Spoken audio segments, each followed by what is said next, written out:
Nah, itu namanya takdir Allah Azza wa Jalla. Ana yakin gak ingin semua mic-nya mati. Tapi kalau Allah katakan mati, dia akan mati. Dengan cara lupa ini dan itu. Taib, kembali kepada bulan Sya'ban ini. Apa kata Nabi SAW? Dzaka syahrun yaghfalu anhun nas. Bulan Sya'ban ini, di generasi terbaik umat Islam, itu lalai umat manusia. Baina Rajab wa Ramadan. Karena posisi bulan Sya'ban ini kecepit. Di antara bulan Rajab, yang merupakan salah satu bulan haram, yang sejak penciptaan langit dan bumi, bulan Rajab adalah bulan yang diagungkan.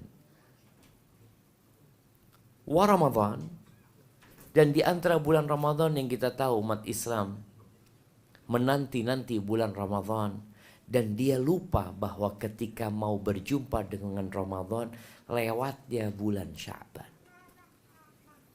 Turfa'u fihil a'mal ila rabbil alamin. Ya, silakan masuk di sebelah kanan kosong masih.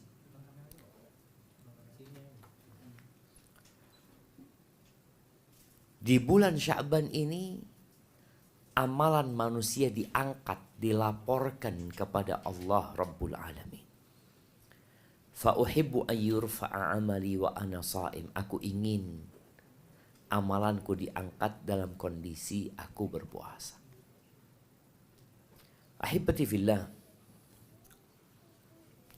kita insya Allah 23 hari masuk ke bulan Ramadan. Kondisi umat Islam dan kita diantaranya yang gak sama. Ada yang menanti dengan penuh kerinduan. Ya Allah, insya Allah Ramadan lagi. Kari terlalu likur dino insya Allah. Ayo siap-siap. Apa? Itu ku sirup, itu ku kurma, apa. Ada kan? Ada umat Islam seperti itu. Mereka siap-siap. Ada yang siap-siap mungkin dengan bersih-bersih rumah. Ada yang persiapannya dengan ziarah kubur. Ada yang dengan silaturahim, ya. Macam-macam lah persiapan umat manusia. Ada apa sih dengan bulan Ramadan ini? Kenapa kita harus bersiap-siap? Dan kita akan bicara persiapan seperti apa yang seharusnya kita lakukan. Ahibati fillah, sebagian kita keluarganya sudah meninggal dunia di fase penantian bulan Ramadan tahun ini. Mungkin ada yang suaminya, ada yang istrinya, ada yang anaknya. Tidak selalu orang tua mati lebih dahulu. Berapa banyak orang tua yang mengantarkan jenazah anaknya ke kuburan. Kita yang masih hidup belum tentu nyampe bulan Ramadan. Talha bin Ubaidillah, dia bercerita bahwa ada dua orang dari kabilah Bali itu datang berbarengan untuk masuk Islam kepada Nabi alaihi salatu wassalam. Datangnya bareng. Berarti kalau bicara umur Islam mereka sama. Fakana ahaduhuma ashadd ijtihadan minal akhar. Kata Talha bin Ubaidillah, ya dia berinteraksi dengan dua orang ini, tahu yang satu dari keduanya ini lebih semangat ibadahnya daripada yang satunya. Yang satunya biasa-biasa aja. Faghazal mujtahid minhuma fastushhid. Yang semangat itu ikut jihad dan tewas di medan perang. Thumma makathal akhar ba'dahu sanah thumma tufiya. Sohibnya ini umurnya lebih panjang 1 tahun setelah Islam. Hidup setahun kemudian dan meninggal dunia. Tidak mati di medan perang. Meninggal biasa. Qala Talha fara'aitu fil manam. Talha bermimpi. Dalam mimpinya kata dia, baina ana 'inda babil jannah, aku bermimpi seakan-akan aku sedang di pintu surga. Kata dia, fa'adhina lilladhi tuwuffiya idh ana bihima. Kata Talha, aku di pintu surga ketemu sama 2 orang ini. Fakharaja kharijun minal jannah. Tahu-tahu ada yang keluar dari surga mengatakan, engkau masuk. Yang disuruh masuk duluan itu bukan yang mati di medan perang. Setelah itu keluar lagi nyuruh masuk yang mati syahid. Kemudian dia keluar yang ketiga kali mengatakan kepada aku, irji fa innaka lam ya'ni laka ba'd. Engkau pulang engkau. Belum waktunya engkau, kata. Talha bangun. Pagi harinya dia cerita di kota Madinah ini. Di masa hidup Rasul sallallahu alaihi wasallam. Orang-orang pada heran dengan mimpinya Talha. Cerita itu sampai ke Rasulullah SAW. Wa haddathuhul hadith. Mereka menyampaikan kepada Nabi SAW, ketakjubkan mereka. Lalu Nabi menegaskan kepada mereka, sallallahu alaihi wasallam, min ayyi dzalika ta'jabun. Poin yang mana yang membuat kalian itu takjub, poin yang mana? Kata mereka, ya Rasulullah, alaikas salatu wassalam ya Rasulullah, itu lebih semangat beribadah, mati syahid, kok masuk surganya lebih dulu yang mati biasa, yang ibadahnya biasa-biasa. Ya ahli ibadah tapi gak sesemangat yang pertama, kata dia. Maka Nabi mengatakan kepada mereka alaihi salatu wassalam, alaysa makatha hadha ba'dahu sana. Bukankah yang tadi yang gak terlalu semangat itu umurnya lebih panjang, hidup setahun kemudian. Ini hadis penting buat orang-orang yang dikasih umur panjang. Mungkin antum capek. Terus terang, kalau ana dikasih pilihan mati sekarang atau mati 20 tahun lagi, antum milih mana? Tuh saya kius kesel satu urip iki. Capek hidup ini jemaah. Banyak yang harus kita kerjakan. Dan ad-dunya sijnul mu'min. Dunia itu penjara buat orang yang beriman. Mau seseneng apapun orang beriman itu, tetap ada aturan yang harus dia lakukan. Ada batasan-batasan yang gak boleh dia lewatin. Melelahkan. Makanya orang yang bertambah umurnya, bertambah perjuangannya. Bertambah godaan setannya kepada dia. Bertambah bisikan-bisikan syahwat dan nafsunya. Itu yang terjadi. Maka Nabi SAW mengatakan, bukankah orang itu umurnya tambah setahun ya? Artinya setahun kemudian baru dia mati. Qalu bala. Iya ya Rasulullah, betul. Wa adraka Ramadan. Dan dia mendapati bulan Ramadan. Iya ya Rasulullah, dia puasa di bulan Ramadan. Dia sholat, berapa rakaat sholat dia. Berapa sujud dia selama 1 tahun. Sedangkan sahibnya sudah mati duluan. Ini yang hidup punya kesempatan untuk menambah. Kalau dia cuma sholat 5 waktu, antum bisa bayangin. 5 waktu kali 300. 300 berapa? Meneng. 350 56 55 56. Karena bedanya kadang kala 11 hari Masehi sama Hijriah kan seperti itu. Ini bicara Ramadan ke Ramadan loh. Jadi nggak ada bicara dari April ke April. Ini dari Ramadan ke Ramadan. Maka Nabi SAW mengatakan, bukankah berapa banyak sujud dia dalam setahun? Qalu bala ya Rasulullah, banyak kalau dihitung. Belum lagi kalau dia tadi puasa di bulan Ramadan. Nabi menyebutkan adraka Ramadan. Dia mendapati bulan Ramadan. Qala Rasulullah sallallahu alaihi wasallam, fama bainahuma ab'ad mimma bainas sama'i wal ardi. Derajat antara dua orang itu perbandingannya seperti antara langit dan bumi. Itu fadilah Ramadan. Fadilah antum umurnya ditambah sama Allah SWT. Maka berdoalah, Allahumma balighna Ramadan. Ya Allah, sampaikan kami ke bulan Ramadan. Tapi apa gunanya sampai ke bulan Ramadan tidak poso? Kita lihat di masyarakat. Orang-orang sampai ke bulan Ramadan. Kemarin Ramadan dia masih hidup. Ramadan sekarang masih hidup. Mungkin Ramadan tahun depan masih hidup. Tapi tatkala dia tidak berpuasa. Dan sedih jemaah. Melihat kondisi masyarakat yang seperti itu. Ini hadis rawahu Ibnu Majah wa Ahmad dan disahihkan oleh Syekh Albani rahimahullahu ta'ala. Tapi apa fadilah bulan Ramadan? Supaya kita semangat.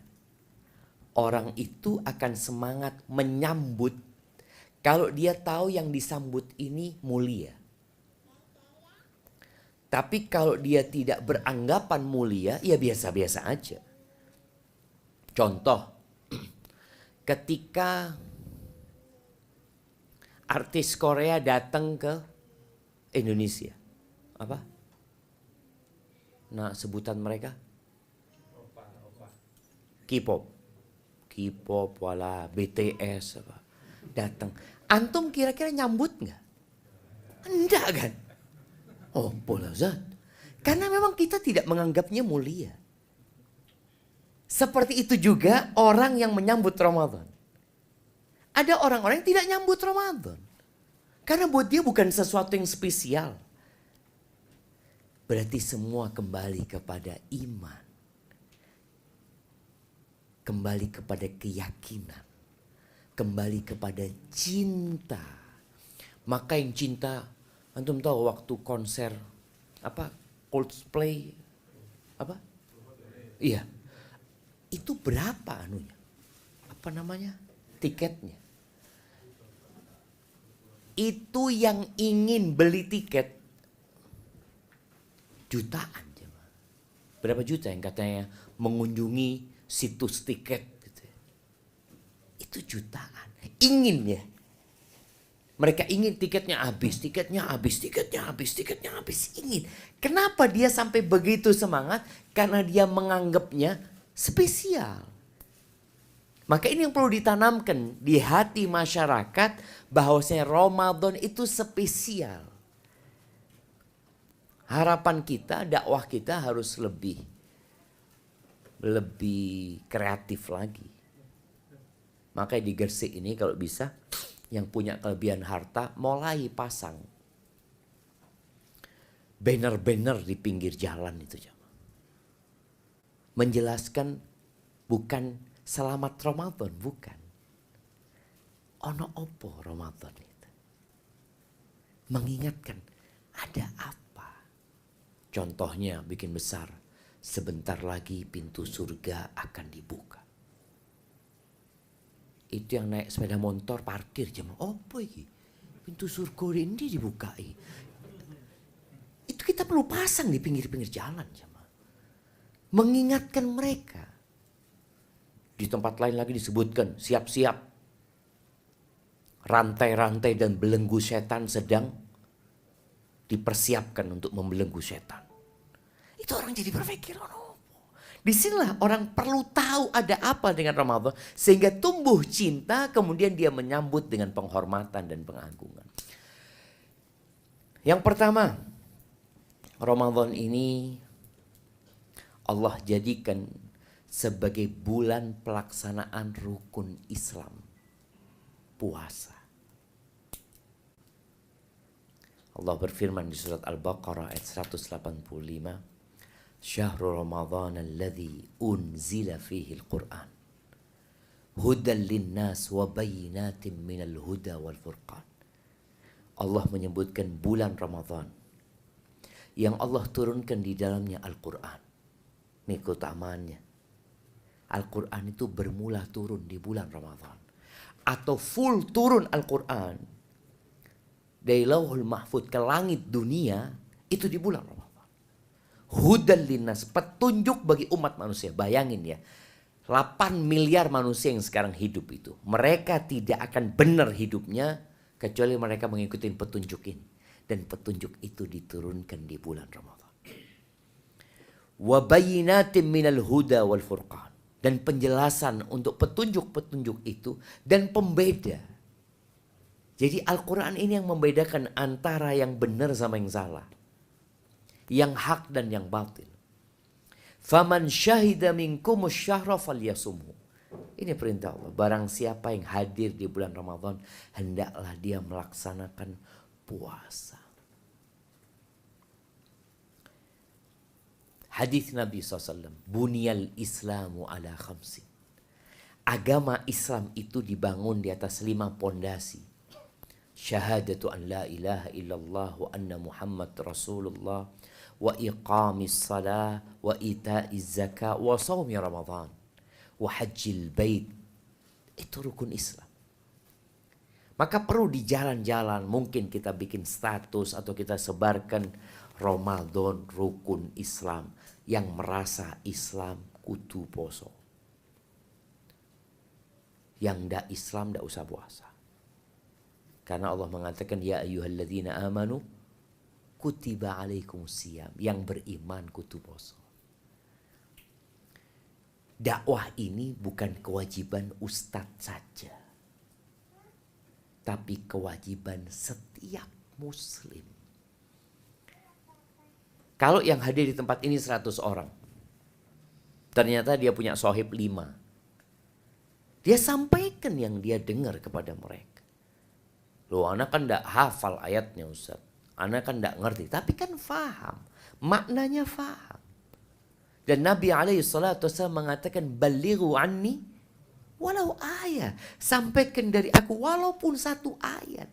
Tidak nunggu jadi Ustaz baru nyampaikan. Antum punya pembantu di rumah. Antum punya sopir di rumah. Antum punya pekerja di rumah. Sampaikan loh, puasa ini bentar lagi. Ramadan ini bulan yang agung. Allah turunkan Al-Quran di dalamnya. Kemudian Allah jadikan di bulan Ramadan ini Lailatul Qadar. Di bulan Sya'ban ini bentar lagi banyak masyarakat muslim merayakan nisfu Sya'ban. Ada banyak hadis yang berkaitan dengan nisfu Sya'ban. Bahkan ada hadis-hadis yang menyebutkan bahwa nisfu Sya'ban itu malam penentuan takdir. Sehingga orang di nisfu Sya'ban itu ya benar-benar mengagungkan. Dengan harapan ditulis takdir baik sepanjang 1 tahun. Tapi ternyata hadis-hadisnya perlu diperhatikan kembali. Banyak hadisnya dhaif. Karena malam penentuan takdir itu kapan? Lailatul Qadar. Bukan Laila nisfu Sya'ban. Di sini Allah Azza wa Jalla mengatakan inna anzalnahu fi Lailatul Qadar. Wa ma adraka ma Lailatul Qadar. Lailatul Qadri khairun min alfi syahr. Bayangin ya. Ketika di bulan Sya'ban sudah ditekankan, nanti di bulan Ramadan ada 1 malam yang lebih baik daripada umur Indonesia. Umur Indonesia piro saiki? 78. Anak kasih hadiah, Masya Allah. 78 umurnya Indonesia. Masya Allah. Lailatul Qadar itu berapa tahun? Lebih baik dari 1000 bulan. 83 tahun plus 4 bulan. 1 malam.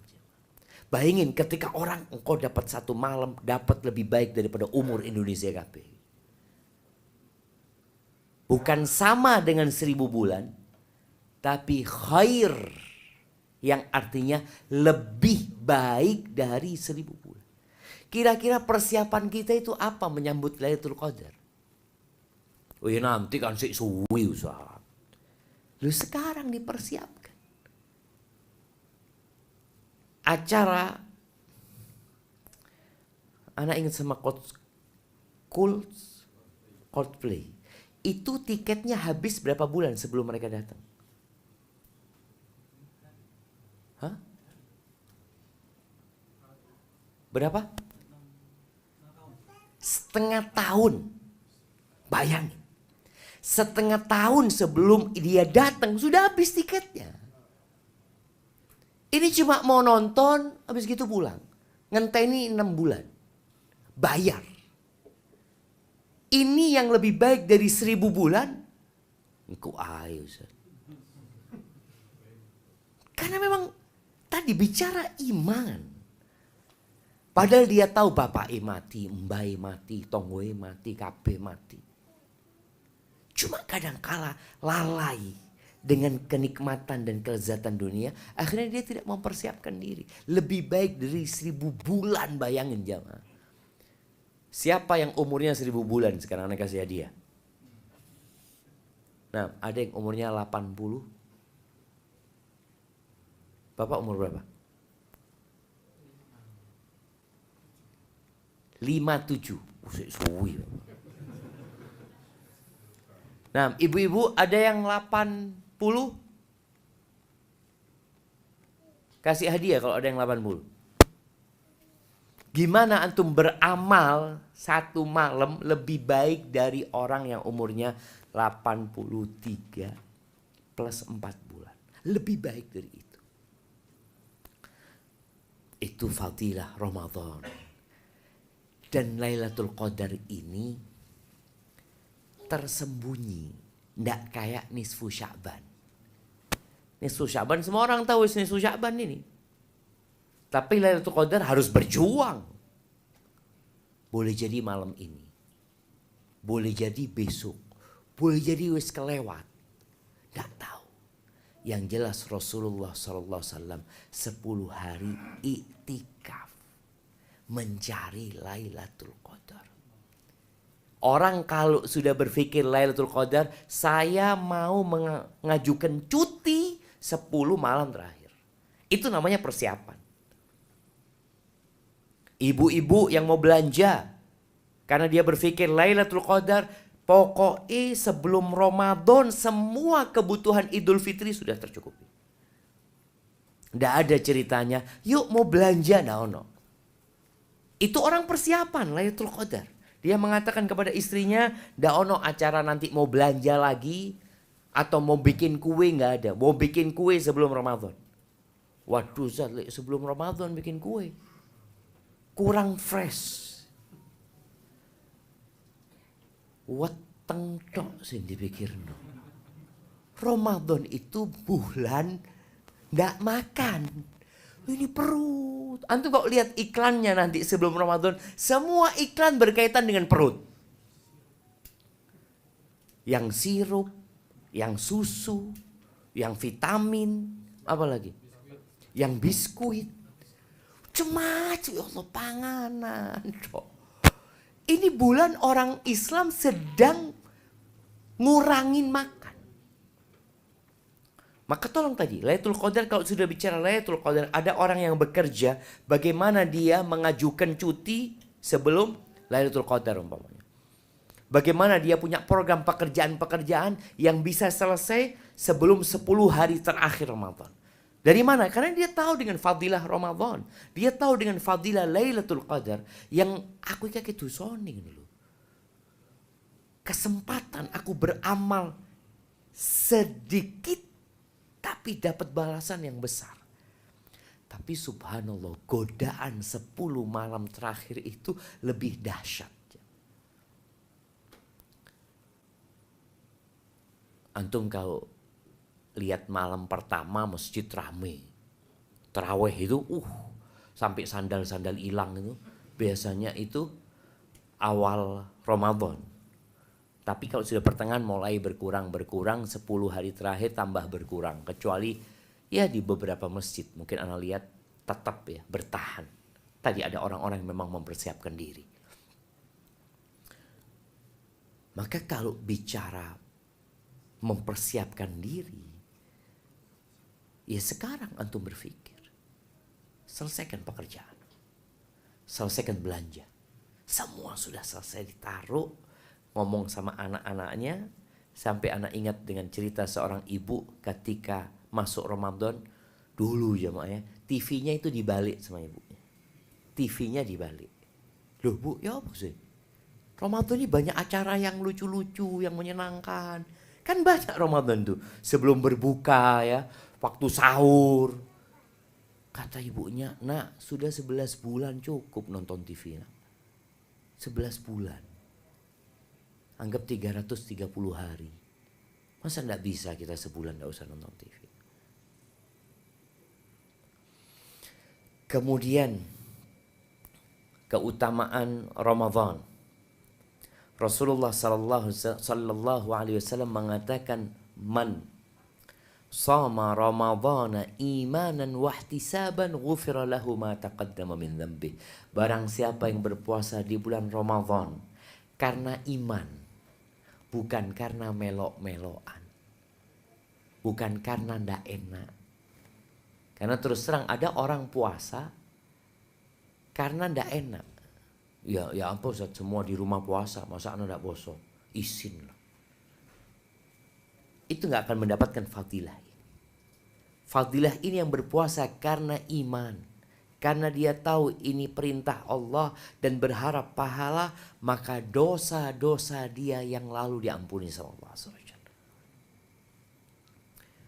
Ini hadis riwayat Imam Bukhari dan Muslim. Dan juga hadis man qama ramadhana imanan wa ihtisaban. Barang siapa yang sholat di malam-malam Ramadan karena iman dan berharap pahala, dosa-dosa dia yang lalu akan diampuni sama Allah SWT. Kemudian fadilah Ramadan ini, pintu-pintu surga dibuka. Pintu-pintu neraka ditutup, setan-setan dibelenggu. Ini coba bagaimana hadis ini menjadi, tadi kita perlu sewa apa nih?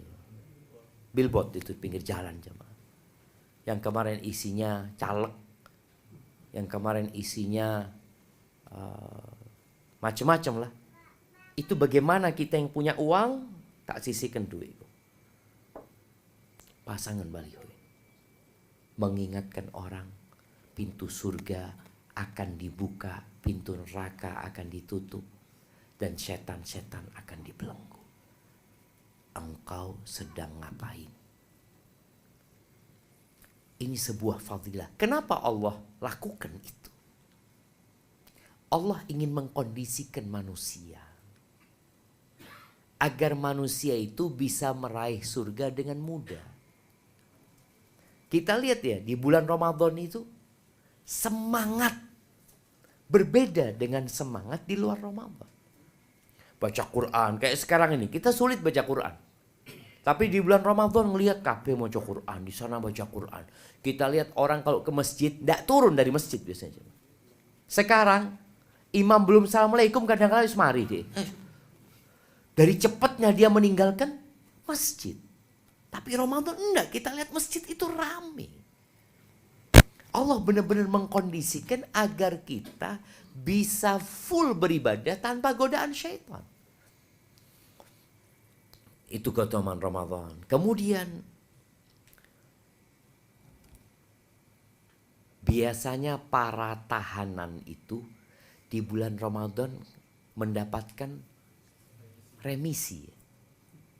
Ada remisi yang pengurangan masa tahanan. Ada yang remisi keluar dari tahanan. Macam-macam remisi mereka. Dan ternyata di bulan Ramadan ini tiap malam Allah memberikan remisi kepada orang-orang yang divonis masuk neraka untuk keluar dari neraka. Dibebaskan dari api neraka. Kata Nabi SAW, lillahi inda kulli fitrin utaqa. Setiap waktu berbuka, ini setiap hari, khususnya di waktu berbuka, Allah itu punya orang-orang yang dikasih remisi bebas dari api neraka. Kita ini semua punya tempat di neraka. Jadi kalau jumlah umat manusia itu 50 miliar dari sejak penciptaan Adam sampai nanti hari kiamat. Sekarang jumlah manusianya berapa? 8 M ya. 8 miliar kira-kira. Baik, yang sudah mati berapa kira-kira? Allahu a'lam ya. Kalau jumlah manusia itu 50 miliar. Neraka itu cukup untuk 50 miliar manusia ini. Semua punya tempat di neraka. Dan semuanya juga punya tempat di surga. Ketika Allah bebaskan dia dari api neraka, Allah hapuskan nama dia dari penghuni neraka. Nggak ada dia di surga Allah Azza wa Jalla. Dan itu setiap malam di bulan Ramadan. Artinya kita benar-benar berusaha, ya Allah, bagaimana Anda dapat remisi di bulan Ramadan. Kalau bicara dosa, siapa yang nggak berbuat dosa? Banyak dosa yang kita lakukan. Kata Nabi SAW, inna lillahi tabaraka wa ta'ala utaqa fi kulli yawmin wa laylah. Sesungguhnya Allah memiliki hamba-hamba yang divonis bebas dari api neraka setiap hari dan setiap malam di bulan Ramadan. Wa inna li kulli muslimin fi kulli yawmin wa laylah da'watan mustajabah. Untuk setiap muslim di bulan Ramadan, siang malam itu ada doa mustajab buat dia. Ini keutamaan lagi di bulan Ramadan. Kemudian ahibati fillah, ya ada keutamaan puasa 6 hari di bulan Syawal ditambah Ramadan itu seperti puasa setahun. Jadi orang-orang yang malas puasa sunnah, ya sudah, bulan Syawal puasa 6 hari terhitung puasa wajib 1 tahun. Gimana kita nggak bergembira dengan datangnya bulan Ramadan ini? Tapi ada fadilah lain yang berkaitan dengan umrah. Umrah di bulan Ramadan seperti apa pahalanya? Seperti haji bersama Nabi Muhammad SAW. Maka kalau bicara, ini bukan 10 hari terakhir ya. Pokoknya bulan Ramadan. Bisa di awal, bisa di pertengahan, bisa di akhir. Kata Nabi SAW ketika ada seorang perempuan yang gak berangkat haji sama Nabi SAW. Nabi bertanya, ma mana'aki anta hujji ma'ana? Kok kenapa gak haji sama kita? Nabi dalam hidupnya setelah hijrah ke Madinah berapa kali haji? Yang bisa jawab anda kasih hadiah. Mana yang jawab? Nah, Bapak tadi jawab. Iya, 1 kali kapan Bapak?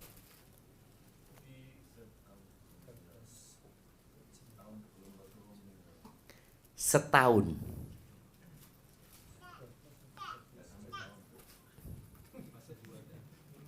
Tahun berapa?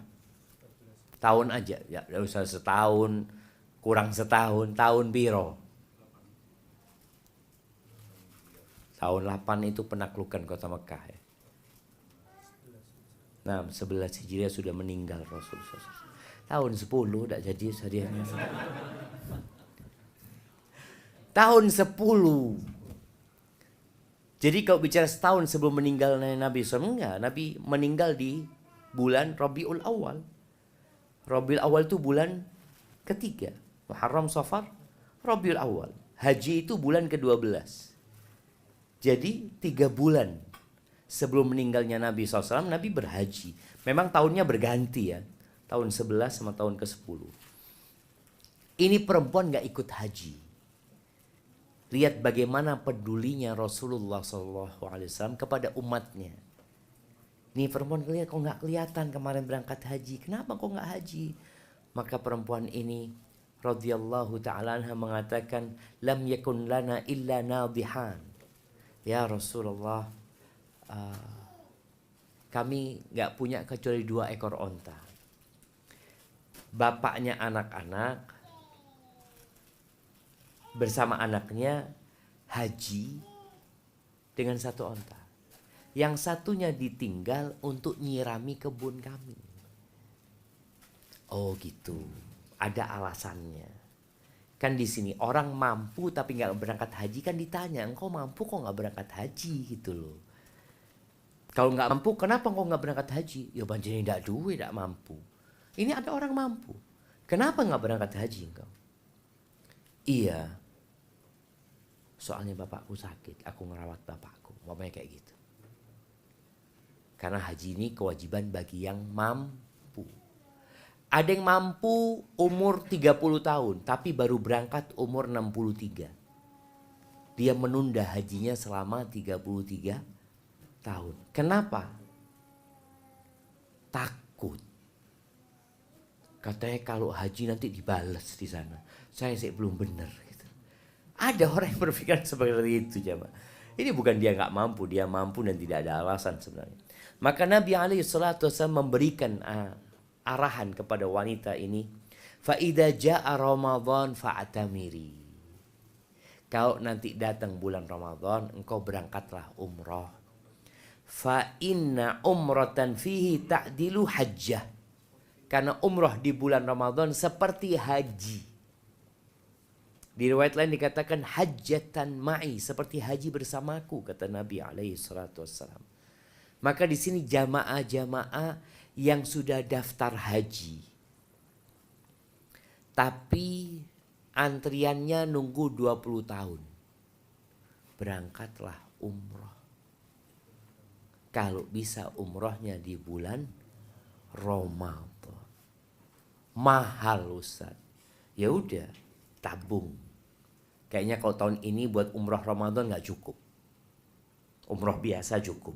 Ya sudah, berarti umrohnya tahun depan. Tapi usahakan kalau sudah niat itu uangnya dikeluarkan sudah. Kalau punya tabungan khusus buat umroh. Kalau enggak dipakai, akhirnya tahun depan enggak berangkat lagi. Kenapa? Ustaz ganti mobil, ganti motor. Tapi ahibati fillah, itu beberapa keutamaan bulan Ramadan yang semoga dengan itu kita tuh jadi semangat menyambut bulan Ramadan ini. Apa persiapan kita? Kalau benar kita ingin Lailatul Qadar, kalau benar kita ingin fadilah Ramadan, kita akan persiapan. Ada orang yang datang Jumatan telat. Padahal dia tahu jam 11.45 khotib itu naik mimbar, momennya kayak gitu. Dan dia sudah off dari kerjanya jam 11. Kenapa dia telat? Karena dia ngenteng no. Gampang insya Allah. Nanti biasanya komati komat. Dari awal sudah persiapannya untuk komat dia. Bukan persiapannya untuk mendengarkan khutbah Jumat. Maka di sini kalau antum memang benar-benar ingin Ramadan, ya persiapkan. Apa persiapannya? Yang pertama, tobat. Kita ini akidusoni. Sebagian kita dosanya tidak di raganya. Kalau ngeliat raganya kayak orang paling taat. Tapi dosanya di hati. Iman itu qaulun bil lisan. Iman itu ucapan dengan lisan. Wa amalun bil lisan. Dan amal dengan lisan.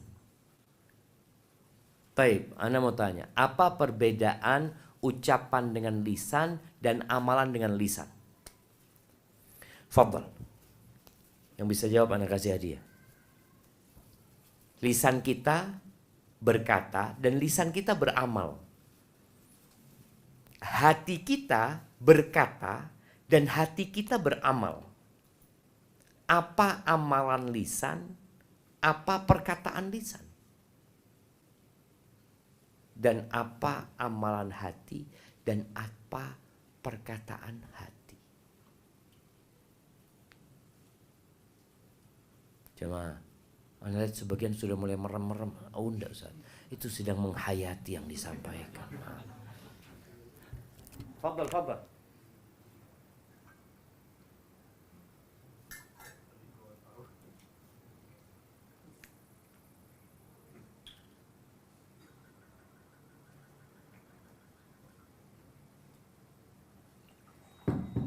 Dari Ahmad Ustaz ya. Fadal, memang kajian buat akhwat, bapak-bapak kan cuma nganter noh. Nah, tafadhal. Bismillah, Assalamualaikum warahmatullahi wabarakatuh.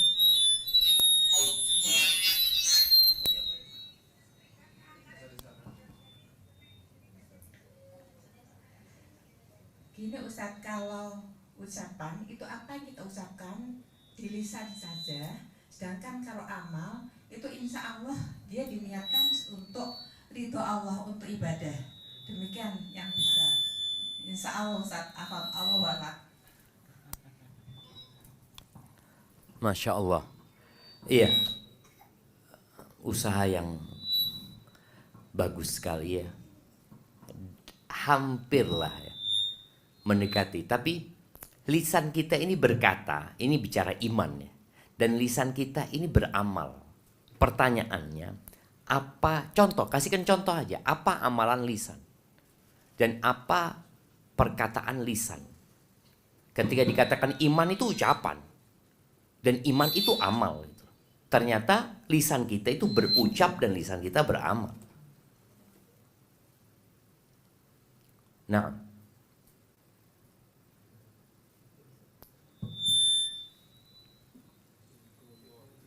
tafadhali. Iya, Saya menjawab Ustaz. tafadhali. Nah, Kalau untuk lisan itu contohnya zikir. amalan lisan itu zikir. Siap. Kemudian kalau untuk hati itu berprasangka baik. Masya Allah, barakallah fiik. Taib, dikasihkan hadiahnya ya.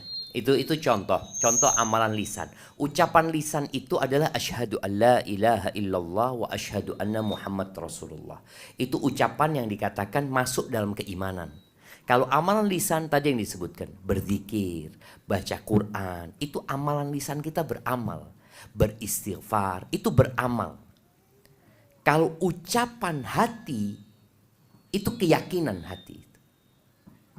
Dan amalan hati itu tadi berprasangka, tawakal, cinta, hasud, itu amalan hati. Maka kalau bicara tobat, tolong jangan hanya berpikir, alhamdulillah aku ini sudah hijrah, aku ini udah gak lagi maksiat kayak dulu. Boleh jadi engkau punya dosa besar tapi di hatimu gak kelihatan sama manusia. Makanya kadang-kala jemaah kita ngelihat preman mati husnul khotimah. Dan sebaliknya kita ngelihat orang yang taat mati su'ul khotimah. Kok bisa?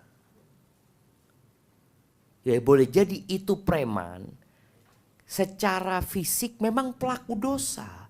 Tapi hatinya itu takut sama Allah dia. Ada amalan hati. Jadi ketika dia sendirian dia, ya Allah, sepurone, ya Allah, ini orang gak ada yang tahu. Tapi ada orang yang secara zahirnya taat, sholat di masjid kita lihat, berangkat umroh bareng, tapi di hatinya ternyata dia orang pendendam. Yang kita tahu, amalan itu diangkat hari Senin dan Kamis. Dan amalan itu diangkat di bulan Sya'ban tahunan ya.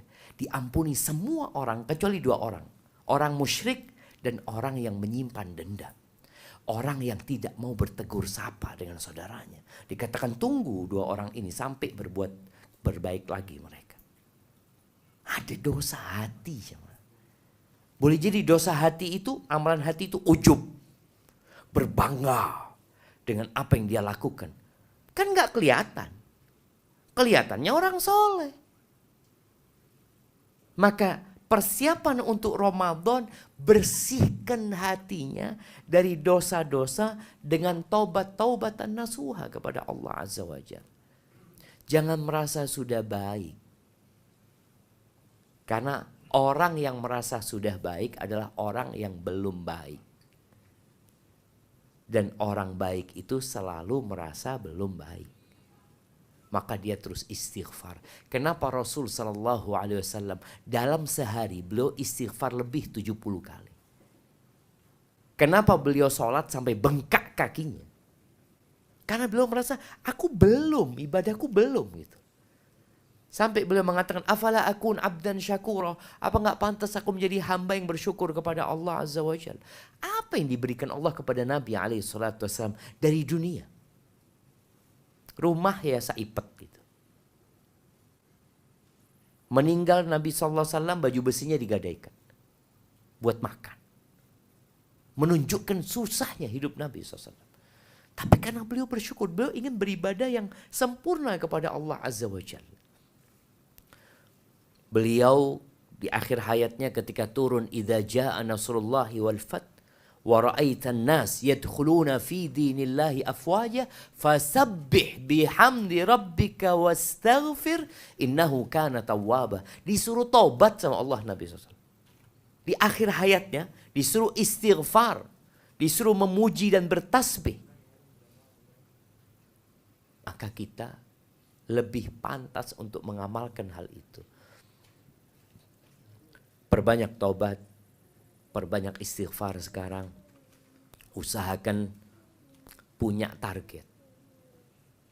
Habis sholat duha umpamanya baca Rabbighfirli wa tub alayya innaka antat tawwabur rahim 100 kali.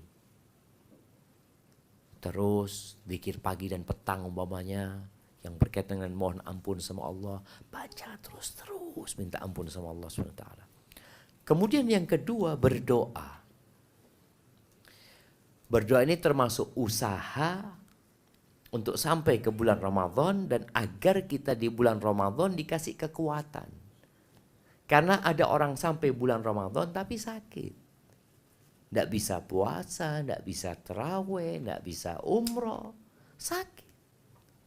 Maka berdoa minta sama Allah Azza wa Jalla agar disampaikan ke bulan Ramadan dan dikasih petunjuk serta kekuatan untuk beribadah di bulan Ramadan. Seperti baca doa Allahumma ballighna Ramadan ya. Warzuqna qiyamahu wa siyamahu. Sampaikan kami ke bulan Ramadan dan berikan rizki kepada kami bisa puasa dan bisa sholat di hari-hari yang mulia tersebut. Bagaimana salafus soleh 6 bulan sebelum Ramadan mereka berdoa Allahumma ballighna Ramadan. Ada doa yang sering kita dengar ya. Doa itu Allahumma barik lana fi Rajab wa Sya'ban wa ballighna Ramadan. Membaca doa ini boleh, tapi tidak dengan menisbatkan kepada Rasulullah SAW. Karena dhaif hadisnya yang berkaitan dengan doa itu. Tapi kita mau baca doa bebas, pakai bahasa Indonesia, mau pakai bahasa Jawa, pakai bahasa apapun, minta sama Allah Azza wa Jalla.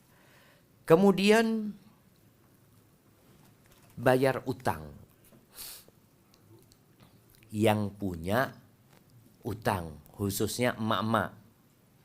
Emak-emak ini ya mau tidak mau yang belum berhenti datang bulannya, biasanya dia selalu punya utang. Maka tolong utangnya dibayar di bulan Sya'ban ini. Bahkan Aisyah radhiyallahu anha mengatakan, kana yakunu alayya shaum min Ramadan. Aku kadangkala masih punya utang bulan Ramadan. Fama astati an aqdiyahu illa fi Sya'ban. Aku enggak bisa mengqadhanya kecuali di bulan Sya'ban. Kenapa? Ya disebutkan karena menghormati Rasulullah SAW ya. Takut Rasulullah butuh sama beliau. Sedangkan di bulan Sya'ban Nabi banyak puasa. Jadi bebas Aisyah berpuasa ketika di bulan Sya'ban. Dan tidak boleh jamaah mengakhirkan qadha Ramadan itu sampai Ramadan yang selanjutnya. kecuali ada uzur. Ya, kemudian persiapan lainnya belajar tentang fikih Ramadan. Karena Ramadan ini setahun sekali, biasanya ilmu yang pernah kita pelajari dulu di bulan Sya'ban sebelum Ramadan, lupa sudah. Mungkin ada yang ingat ya, tapi ada yang lupa. Maka coba belajar lagi fikih Ramadan. Apa yang membatalkan puasa?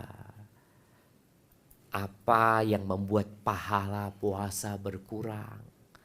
Apa yang membuat orang bisa semangat itu? Kenapa kok ada orang yang bisa hatam di bulan Ramadan 10 kali? Ana sekali tidak hatam. Padahal secara fisik Ana lebih sehat dari dia. Atau sama. Secara kesibukan duniawi sama lah, sama-sama pegawai.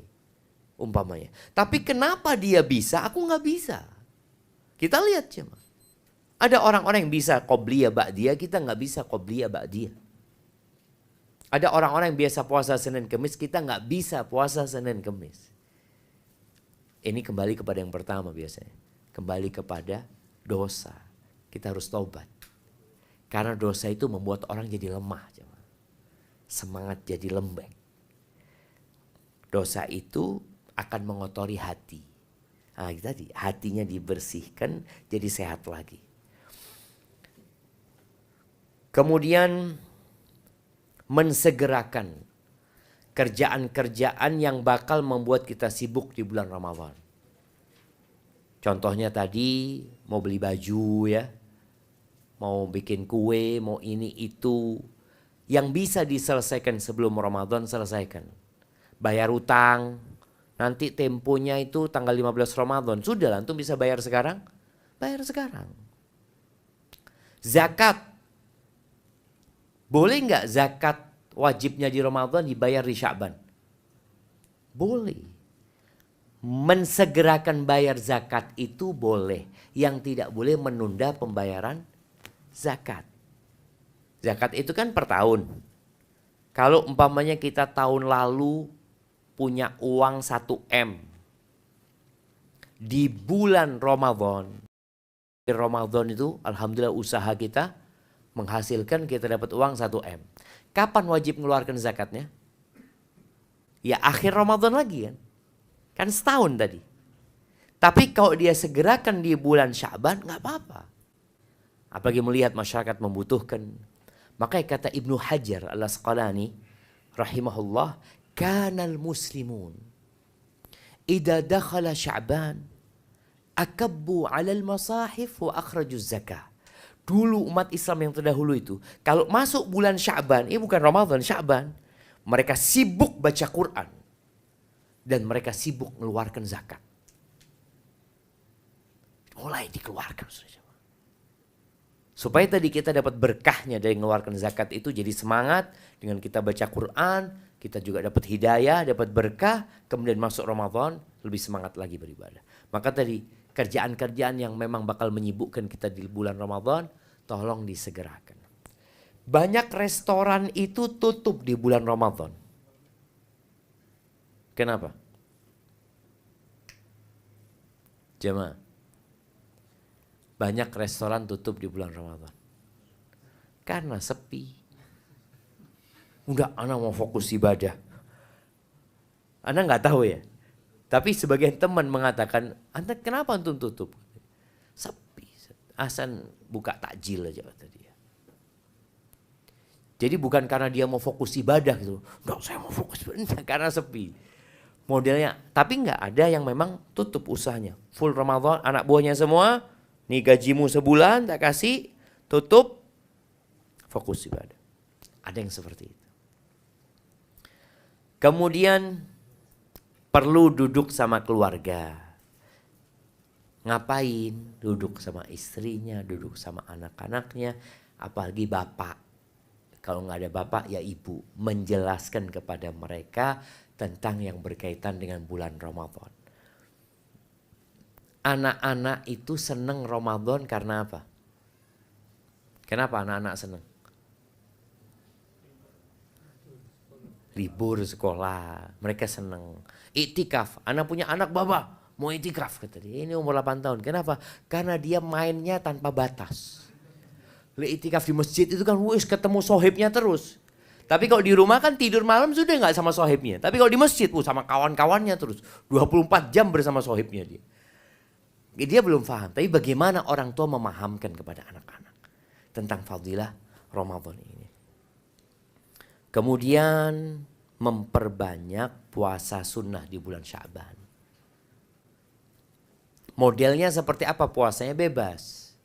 Boleh jadi puasanya puasa Daud di bulan Sya'ban. Ana bulan Sya'ban mau puasa Daud. Sehari puasa, sehari enggak. Sehari puasa, sehari enggak.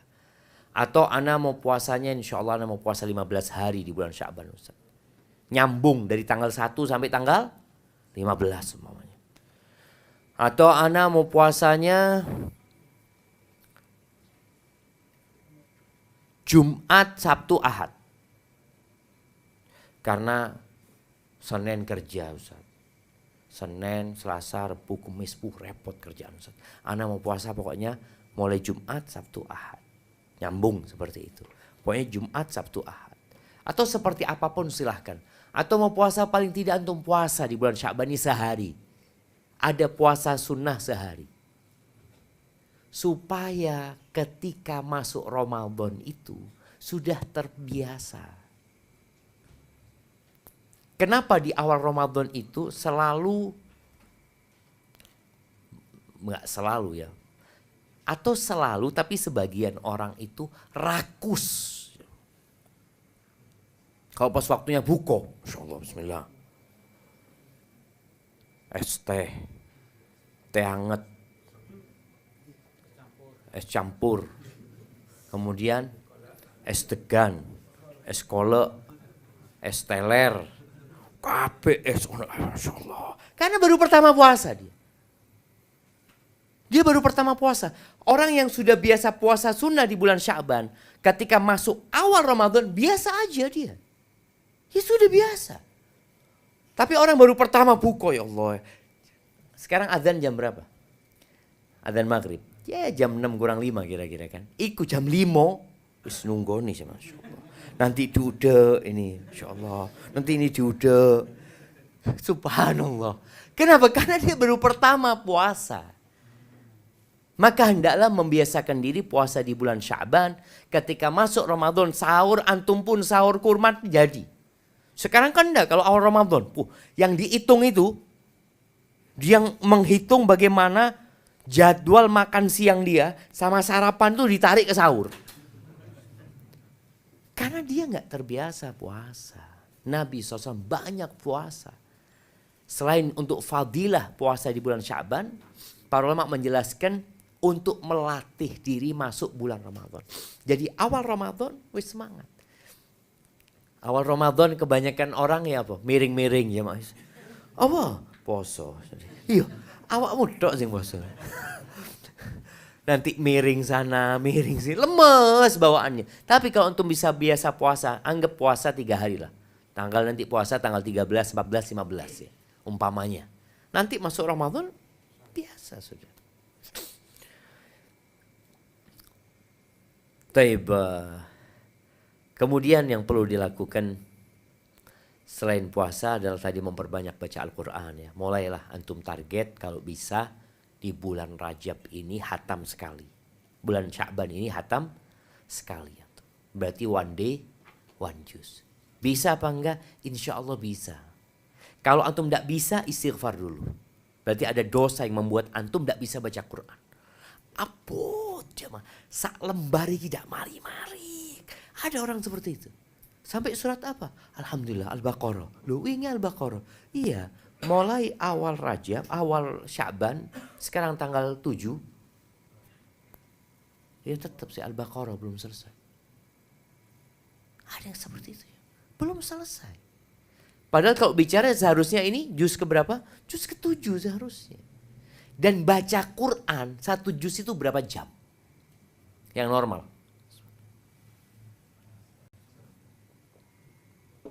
Alhamdulillah, anggap 1 jam. Karena baca, lihat HP. Baca, lihat HP. Baca, lihat HP, terus lihat HP terus, tidak baca. Anggap 1 jam, khususkan waktu baca Quran, matikan handphonenya. 1 huruf 10 kebaikan. Kenapa sebagian salafus soleh itu ketika masuk bulan Ramadan hatam 3 hari sekali. Masuk 10 hari terakhir hatam tiap malam. Karena latihan jemaah. Seperti orang yang gak pernah lari, tahu-tahu diajak lari, ngos-ngosan. Ngos-ngosan, dengkuli loro, wetenge loro. Banyak sudah alasannya. Tapi kalau sudah biasa lari, anggap dia biasa lari. Anda biasa lari sehari anggap 1 kilo. Ketika diajak 2 kilo, masih mampu dia. Karena dia terbiasa sudah. Diajak lari 3 kilo, masih mampu lah. Karena dia punya latihan. Tapi tidak pernah lari. Diajak lari, diajak menghatamkan Al-Quran. Sehari. Sekali. Bisa nggak? Ada teman-teman di Sidoarjo apa di Surabaya bang, yang kemarin sholat taraweh 1 rakaat 1 juz. Taraweh 1 rakaat 1 juz. Di Sidoarjo jemaah. Kira-kira antum ada di mana waktu itu? Selonjoran, ya Allah, zolim nih imam. Kok imamnya sing zolim?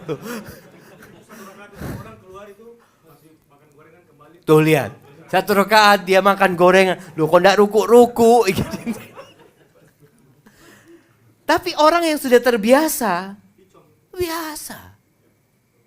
Jadi Rasul SAW 1 rakaat 5 juz.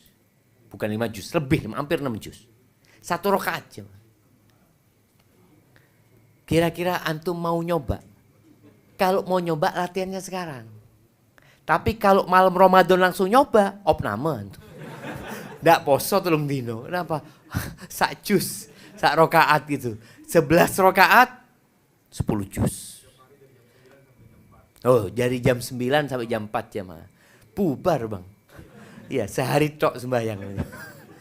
Tapi tadi perlu latihan. Baca Quran tolong dilatih. Baca Qurannya dilatih, puasanya dilatih. Sholat sunnahnya, anggap sekarang sholat sunnahnya antum melatih qobliyah ba'diyah, jangan ada yang lepas. Qobliyah ba'diyah pokoknya full 12 rakaat. Kalau bisa ditambah duha. Ditambah malamnya membiasakan sholat malam sebelum tidur. Witir 3 rakaat, witir 5 rakaat, witir 7 rakaat, terserah. Witir 9 rakaat. Bismillah, dibiasakan. Makanya Salamah ibn Kuhail dia mengatakan bulan Sya'ban itu disebut oleh para ulama dulu Syahrul Qurra, bulannya para pembaca Al-Quran. Bulan Sya'ban. Karena untuk persiapan di Ramadan. Amr bin Qais al-Mullai, Amr bin Qais, ini salah satu ulama, dia mengatakan idza dakhala syahru Sya'ban, idza dakhala syahru Sya'ban aghlaqa hanutahu. Amr bin Qais kalau masuk bulan Sya'ban tokonya tutup. Jadi tutupnya itu bukan bulan Ramadan. Siapa yang punya toko mau tutup bulan Sya'ban? Waduh lah. Terlalu berlebih-lebihan. Tutup tokonya wa tafarraga li qiraatil Quran. Udah dia sibuk baca Quran. Ya Allah jemaah, ya apa mereka bisa kayak gitu jemaah? Kira-kira kalau antum usahanya di bulan Sya'ban tutup, ndak iso mangan? Ya bisa lah Ustaz, cuma ya kurang banyak hasilnya. Atau antum apalagi yang sudah punya usaha dipegang sama orang ya, sudah serahkan sama orang untuk fokus baca Quran. Taib, ahibati fillah. Semoga Allah menyelamatkan kita sampai bulan Ramadan. Dan menyelamatkan Ramadan buat kita. Dan semoga nanti amalan kita diterima sama Allah Azza wa Jalla. Itu beberapa hal yang berkaitan dengan bagaimana kita menyambut bulan Ramadan. Saya rasa cukup di sini. Kita masuk ke sesi tanya jawab. Tafadhol kalau ada pertanyaan. Khususnya dari mak-mak. Baru bapak-bapak. Naam, tafadhol.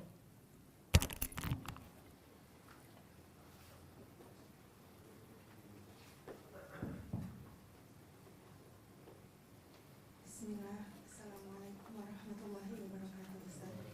Waalaikumsalam warahmatullahi wabarakatuh. Naam. Izin bertanya Ustaz, mengenai hadis yang barang siapa yang berpuasa di bulan Ramadan kemudian berpuasa 6 hari di bulan Syawal, maka dia akan berpuasa seperti setahun penuh. Naam. Ini berkaitan dengan wanita ya Ustaz. Wanita itu memiliki udzur haid yang dia meninggalkan puasa beberapa hari. Apakah bisa mendapatkan pahala puasa di bulan Syawal, sedangkan dia ada puasa yang belum diganti gitu Ustaz? Masih punya utang dia gitu kan? Apakah wanita bisa mendapatkan pahala puasa setahun penuh ini meskipun dia belum mengganti kodok puasanya, kemudian dia melanjutkan dengan puasa Syawal? Sedangkan anak itu pernah mendengar kalau wanita itu sebaiknya mengganti puasa dulu biar dihitung satu bulan penuh berpuasa, kemudian dia kalau ada kesempatan berpuasa di bulan Syawal dia baru berpuasa di bulan Syawal gitu. Nah, Masya Allah. Barakallahu fiik. Wa iyyaki. Ya ahibati fillah. Masya Allah ya. Itu pertanyaan hanya ada dari emak-emak. Karena bapak-bapak tidak mikir puasa Syawal. Enggak, bapak-bapak itu mau puasa tinggal puasa. Karena kebanyakan mereka nggak punya utang gitu ya. Ini berkaitan dengan hadis Nabi SAW. Man shoma Ramadan thumma atba'ahu sittan min Syawal. Barang siapa yang puasa Ramadan kemudian diikuti dengan 6 hari di bulan Syawal. Apakah makna hadis ini Ramadannya harus selesai baru puasa 6 Syawal, atau boleh dia puasa sunnah dulu 6 hari bulan Syawal, nanti qadha wajibnya menyusul? Masalah ini ada khilaf di antara para ulama. Ada khilaf, sebagian mengatakan nggak ada masalah. Yang penting dia punya tanggungan Ramadan harus diselesaikan. Walaupun yang lebih utama adalah menyelesaikan puasa Ramadannya. Maka nasihat ana, berusahalah kalau memang tidak ada halangan untuk membayar utang Ramadannya. Karena itu yang wajib. Dan Allah itu lebih cinta dengan yang wajib daripada yang sunnah. Kalau bicara kecintaan Allah Azza wa Jalla. Tapi kalau memang waktunya nggak memungkinkan umpamanya, dia bayar utang. Ana bayar utang Ustaz, tahu-tahu habis bulan Syawalnya. Ya udah, dia bisa puasa 6 hari Syawalnya itu di bulan Dzulqa'dah. Sebagai qadha karena di bulan Syawal nggak bisa dia kerjakan. Itu bagi yang berhalangan. Tapi kalau tidak memungkinkan, umpamanya dia milih puasa 6 hari di bulan Syawal dulu, ya semoga Allah memberikan fadilah itu. Tapi yang jelas ada khilaf di antara para ulama. Kalau kepingin keluar dari khilaf, kadang-kadang kalau bicara khilaf para ulama, kita nggak tahu yang mana sebenarnya yang akan dapat puasa setahun tadi. Kalau yang dia puasa Ramadan full plus 6 hari Syawal, jelas semua sepakat. Sepakat dia insya Allah dapat fadilah puasa 1 tahun. Tapi kalau yang puasa Syawal sedangkan dia masih punya utang Ramadan, menurut sebagian ulama dia nggak dapat fadilah itu. Sehingga supaya lebih aman, hendaklah kita menyelesaikan puasa Ramadannya. Itu keluar dari khilaf yang terjadi. Tapi sekali lagi, sebagian ulama membolehkan ya. Kalau bicara boleh, boleh aja. Apakah kita boleh puasa sunnah sebelum mengqadha? Boleh.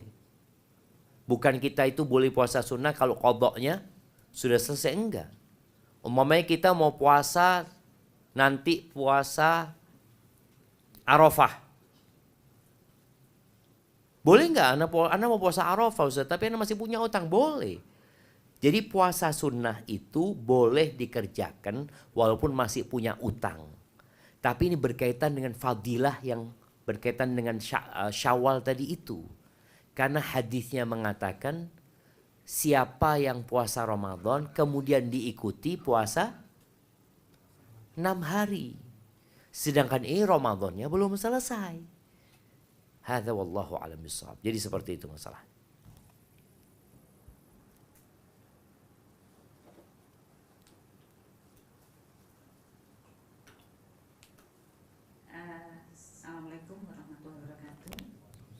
Waalaikumsalam warahmatullahi wabarakatuh.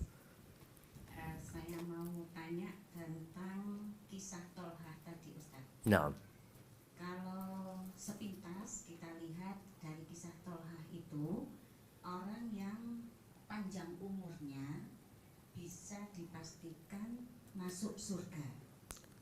Kalau sepintas kita lihat kisah sahabat yang umurnya lebih panjang 1 tahun dan bisa bertemu dengan Ramadan, dia masuk surga terlebih dahulu, dan jaraknya dengan yang meninggal sebelumnya itu bagaikan bumi dan langit. nah, Tapi rasanya kok ya realnya kayaknya kok kepedean banget kalau saya kebetulan suami kabundut sebelum Ramadan. Allah yarhamu. Nah. Allah yarhamu. Nah.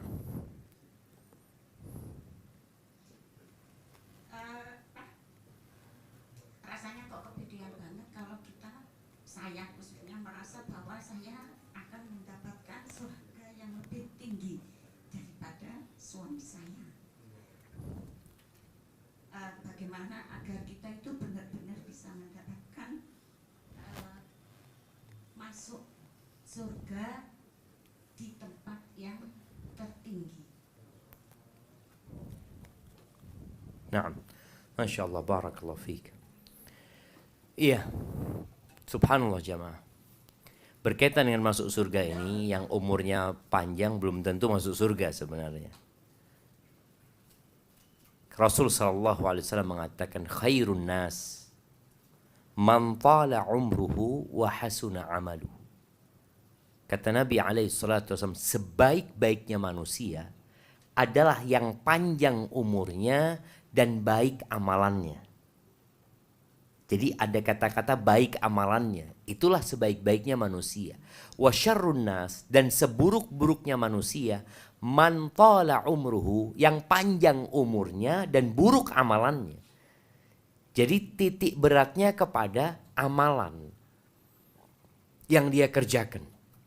Tentunya kita masuk surga karena rahmat Allah Azza wa Jalla. Jadi ketika orang itu baik amalannya, insya Allah dia masuk surga dengan rahmat Allah Azza wa Jalla. Tadi kita bicara tentang Lailatul Qadar. Boleh jadi ada orang umurnya ya mati umur 40 tahun. Yang satu mati umur 70 tahun. Tapi ternyata yang 70 tahun ini gak pernah dapat Lailatul Qadar.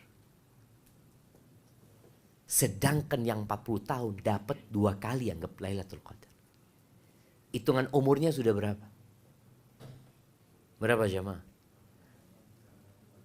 Ini hitungan kalau tambahan umur, sudah ada tambahan 40 ditambah 166 kira-kira. Sudah lebih panjang umurnya. Ini karunia yang Allah berikan. Tapi kalau orang itu umurnya panjang plus dapat Lailatul Qadar, ya kebaikan di atas kebaikan lagi yang dia dapatkan. Jadi kita memang gak boleh merasa, oh aku lebih baik dari fulan, gak boleh. Kita harus selalu merasa lebih buruk dari orang lain. Ketika kita merasa fulan sudah meninggal lebih dahulu, dia selesai dari dosa-dosa dia. Aku sih terus berbuat dosa. Bahasanya kayak gitu. Supaya kita tawadhu, gak jadi sombong. Gak jadi ujub lagi dengan amalan kita. Dan tugas kita yang masih hidup ini, gak tahu matinya koyo opo. Yang menjadi tolok ukur orang baik atau tidak itu bukan masa hidupnya, tapi masa matinya. Tadi kita kasih contoh ada orang preman mati husnul khotimah. Subhanallah, iki zat orang paling nakal sakampung. Subhanallah, sebelum mati memakmurkan masjid dia. Ada yang seperti itu. Tapi ada orang yang masa hidupnya baik, sebelum mati na'udzubillah. Ada yang meninggal di atas ranjangnya pelacur umpamanya. Ada. Padahal dia dikatakan ke orang api, orang soleh. Na'udzubillah min dzalik. Jadi yang menjadi tolak ukur orang baik atau tidak itu kematian. Orang kalau sudah mati selesai, kita tahu bagaimana kematian dia. Masya Allah, dia mati dalam kondisi masih dalam ketaatan. Aku sing urip, wallahu a'lam. Maka kita minta husnul khatimah. Dan kalau kita ingin di surga Allah yang paling tinggi, ya berdoa. Minta Allahumma inni as'alukal firdausal a'la. Dan setelah minta kita berusaha. Jangan orang kepingin ke Gresik, anak kepingin, anggap dari Gresik anak kepingin ke Medan. Ya sudah, anak mau doa, ya Allah sampaikan anak ke Medan. Tidak beli tiket loh. Doa, ya enggak lah, ada usaha. Tadi seperti orang yang minta si Firdausul A'la, engkau cari tiketnya ke sana itu apa gitu loh. Salah satunya tiketnya adalah cinta Allah dan Rasulnya. Karena orang akan dikumpulkan dengan orang yang dia cintai. Hadza wallahu a'lam bishawab. Baik, sebelum pertanyaan langsung, di sini ada pertanyaan tertulis. Anak akan bacakan. Nah, apa hukuman apabila hutang Ramadan belum selesai dibayar sampai bulan Ramadan berikutnya? Ya, ada sebagian ulama yang berpendapat dia membayar fidyah. Selain dia puasa, dia bayar fidyah. Tapi yang sahih, dia bertobat kepada Allah. Utangnya tetap utang puasa, dibayar puasa, tapi dia perlu bertobat kepada Allah, minta ampun. Karena dia sudah menunda kewajiban yang seharusnya dia selesaikan. Kecuali yang ada uzur. Yang ada alasan seperti wanita menyusui, hamil. Kan ada wanita dari hamil nyusui, mari nyusui hamil meneng. Ya kadang-kala seperti itu. Barakallahu fiik. Tapi satu lagi pertanyaan anak akan bacakan.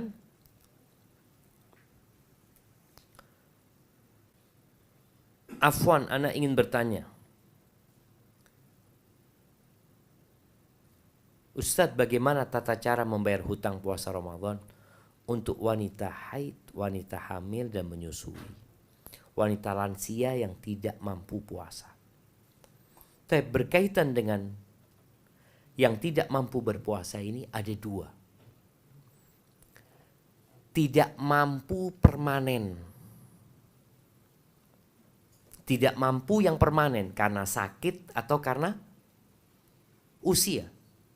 Maka dia cukup membayar fidyah dengan setiap hari yang dia tinggalkan puasanya. Jadi hari ini ya hari ini dibayar. Boleh jadi bayarnya diakhirkan. Umpamanya hari pertama Ramadan, ya sudah hari itu dia bayarkan. Atau 2 hari dia bayar 2 hari. Atau 7 hari dia bayar 7 hari ke masjid. Umpamanya untuk dibagikan kepada fakir miskin ya. Fidyah itu. Ini bagi yang tidak mampu secara permanen. Ada yang tidak mampu tapi tidak permanen. Karena faktor sakit, karena faktor safar, karena faktor hamil, karena faktor menyusui. Apa yang dilakukan? Menurut jumhur ulama, semua yang meninggalkan puasa bukan karena permanen, karena halangan permanen, kewajiban mereka adalah mengqadha puasanya. Mengganti puasanya. Bagaimana dengan wanita hamil dan wanita menyusui? Di sini ada khilaf. Jadi kalau bicara jumhur ulama berpendapat wajib qadha semuanya. Wanita menyusui dan hamil yang tidak mampu. Nah, ini juga perlu diperhatikan buat emak-emak ya. Ada wanita menyusui mampu. Dia mampu berpuasa. Ada wanita hamil mampu berpuasa. Tapi ada yang tidak mampu. Kemudian ada wanita menyusui tapi dalam kondisi nifas. Wanita menyusui dalam kondisi nifas ini, ya memang dia nggak boleh puasa. Bukan nggak bisa puasa, dia nggak boleh puasa. Jadi dia meninggalkan puasanya karena apa? Karena menyusui atau karena nifas? Karena nifas. Karena ada orang nyusui mampu berpuasa. Dia kondisinya karena nifas. Jadi ada khilaf di antara para ulama yang tidak mampu berpuasa karena menyusui dan karena hamil. Ini ada sebagian kecil ulama yang mengatakan dia cukup bayar fidyah saja. Tidak perlu menggantikan puasa. Tapi wallahu a'lam bishawab, pendapat jumhur ulama lebih kuat. Kenapa? Karena orang yang menyusui dan hamil itu sebenarnya dia tidak puasa karena sebab yang tidak permanen. Sebab itu akan hilang. Ketika sebab itu hilang, maka dia seperti yang sakit, seperti yang musafir. Maka dia ketika itu mengganti puasanya dan bukan bayar fidyah. Beda dengan yang permanen, sampai kapanpun tidak mampu dia membayar. Ya udah, makanya fafidyatun ta'ami miskin. Wa 'alal ladzina yutiquna fidyatun ta'amu miskin. Buat orang-orang yang nggak mampu tadi, yang permanen dia nggak mampu, itu dia bayar fidyah. Ataupun yang tidak permanen, yang diharapkan suatu saat dia itu mampu berpuasa, maka hendaklah mengganti puasanya. Barakallahu fiik. Ini yang pertama. Yang kedua, mohon tolong doakan suami ana dan ana agar kami sehat dan segera diamanahi oleh Allah anak yang soleh. Serta mohon tolong doakan suami ana yang Masya Allah baik agar dimampukan oleh Allah untuk menyekolahkan anak ke PPDS. Apa PPDS? Hah? Oh Masya Allah, barakallahu fiik. Ya, kita doakan semoga Allah mudahkan yang belum punya anak dikasih anak sama Allah Subhanahu wa taala, dan doanya Rabbi habli minas solihin, minta kepada Allah anak-anak yang soleh, karena anak itu tidak selalu membawa kebahagiaan. Ada anak-anak yang membawa kesengsaraan. Minta anak yang soleh dan semoga hajatnya dikabulkan oleh Allah Subhanahu wa taala. Barakallahu fiik. Baik, pertanyaan selanjutnya, tafadhali.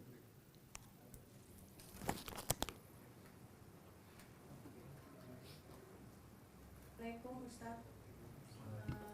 Aku mau tanya. Waalaikumsalam. Terkait yang tadi tentang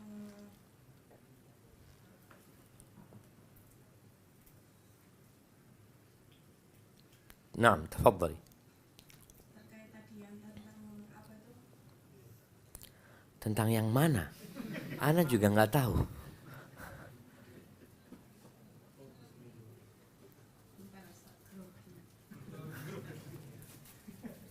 Terkait tentang itu loh Ustaz, yang masuk surga. Tentang yang Nama kita udah tercantum di neraka itu kan tadi. di neraka dan di surga. Ya. Itu ada apa itu, amalan apa yang untuk menghapus nama kita yang di neraka itu? Masya Allah, barakallahu fiik. Nah, ahibati fillah. Ketika seorang muslim yang soleh meninggal dunia, di kuburnya, dia didatangi oleh malaikat Munkar dan Nakir. Kemudian dia dikasih pertanyaan.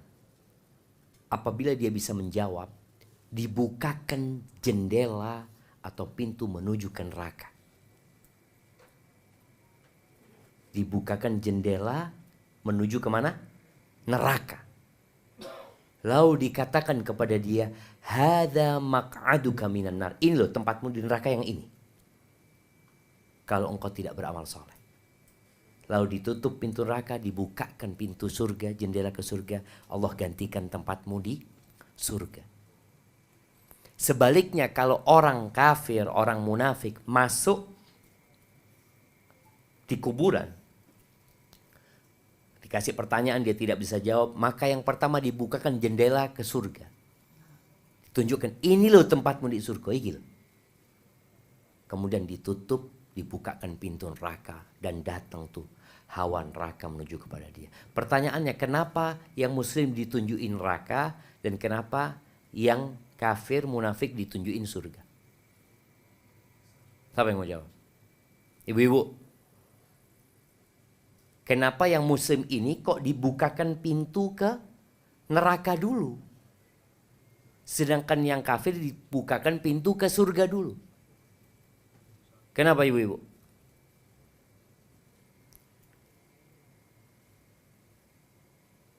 Nah, ada yang mau jawab? Mau tanya, mau jawab?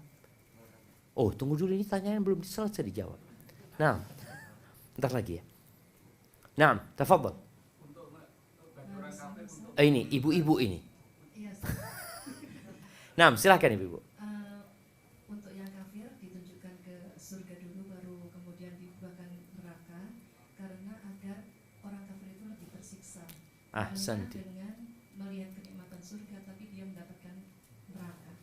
Sebaliknya untuk orang Islam, orang mukmin dibukakan pintu neraka dulu dan kemudian baru dibukakan pintu surga. Itu karena agar lebih terasa nikmatnya ketika melihat neraka sedemikian dan mendapatkan nikmat surga. Masya Allah, barakallah fiqh. Naam jamaah. Barakallah fiqh, itu jawabannya. Makanya nanti orang Islam, penghuni surga itu nggak akan masuk surga kecuali lewat neraka. Melewatin sirat. Sehingga mereka lihat gimana siksaan itu. Dan ketika masuk surga bagaimana dia menikmati surga. Kembali kepada pertanyaan tadi. Bahwasanya semua orang itu namanya ada di surga, ada di neraka ya.